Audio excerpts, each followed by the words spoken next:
It's Chicago versus Toronto, Saturday, 8:30 p.m. Eastern Time on GOLTV Canada with Dan Dunleavy. Dan, Chicago got off to a bit of a hot start, and back in April when these two teams met, there was a pretty good game. Unfortunately, Toronto coming up in the short end of a 3-2 score. But in the last little while, in the month of July, Chicago has cooled off a little bit, hasn't it?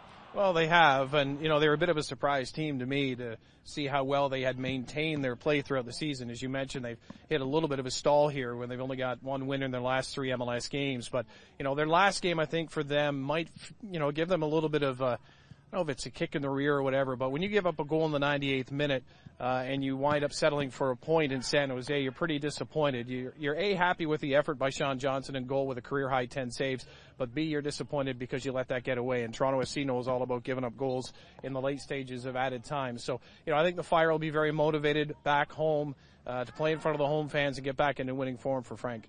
And Dan, you touched on Sean Johnson a little bit. Let's talk about him a little bit more and some of the other players on Chicago. Johnson standing on his head for about 97 minutes. In the 90th minute, the heartbreaking equalizer. He's going to have some help against Toronto with Gonzalo Cigars coming back into the lineup. Yeah, Cigars obviously is a big help playing in the back line. And, of course, with Sean coming off that 10-save performance, he's got all the confidence in the world, and he has played well this year. The other thing in front of him, as a goaltender or anyone on the pitch, when you see your team adding designated players at this time of year, when you're already in a playoff position, it just bolsters your confidence. And we've talked about it before here with Paul Mariner, what he's doing with Toronto FC, the fact that the players see with the additions to the club, they're feeling confident, they know management's behind them. So Chicago's done that with Fernandez and Sergio coming in as well, two very good players.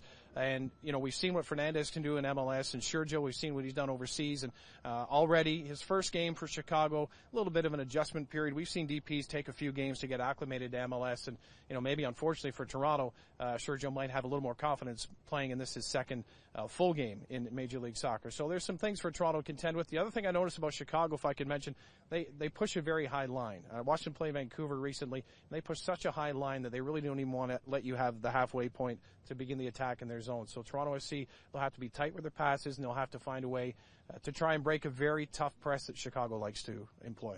And it could also mark the debut of Eric Hasley to the Toronto lineup and his return to Chicago, where he got injured back on July 14th at the 88th minute. So he'll want some revenge out there. And in the booth with GOLTV Canada, who are you with? Adrian Serial will be down at field level, and he'll have the commentary for the game, and we'll have the play-by-play from upstairs. So looking forward to seeing it. And yeah, it'd be nice to see Eric Hasley in the lineup for Toronto, working out with his first full training session today here behind us, and he'll be a very welcome addition.